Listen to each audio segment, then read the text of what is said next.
Assuming that to be sphere of uniform mass density, the weight of the body at depth d equals to r by 2 from the surface of the earth.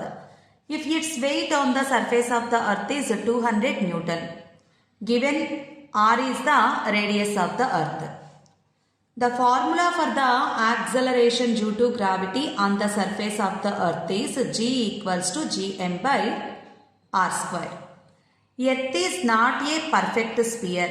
Here our assumption is mass density of the earth is uniform and it is a perfect sphere. Then volume of the sphere is equals to 4 by 3 pi r cube. Density of the earth is equals to mass by volume. Then mass is equals to density into volume. Now convert this formula into density and volume. G equals to G by R square into, in place of the mass, density of the earth into volume of the earth. R square get cancelled. G equals to 4 by 3 pi rho R. Take G here. Now the G value at the given depth is equals to 4 by 3 pi G rho into R minus T. Take R common. 4 by 3 pi G rho into R into 1 minus T by R. In this place, substitute G on the surface of the earth.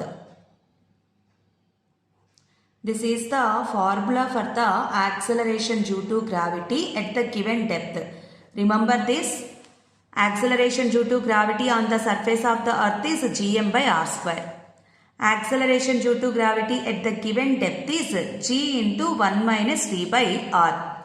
In given problem, weight of a substance on the surface of the earth is equals to 200 Newton. Now, the same object is placed at the given depth. Depth is equals to half of the radius, d equals to r by 2. At this depth, we have to find out the weight of the given substance. Weight of the object at the given depth.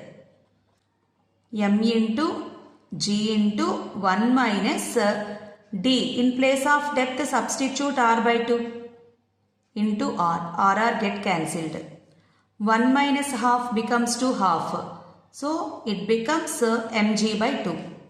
Given weight is 200 Newton, mg is equals to 200. Substitute here. 200 by 2. 200 by 2 is equals to 100 Newton. So, on the surface of the earth, the weight of the object is equals to 200 Newton. And at the given depth r by 2, weight of the object becomes to 100 Newton. Fourth option is correct. In same model, another question is there. Try to solve by your own. Comment your answer.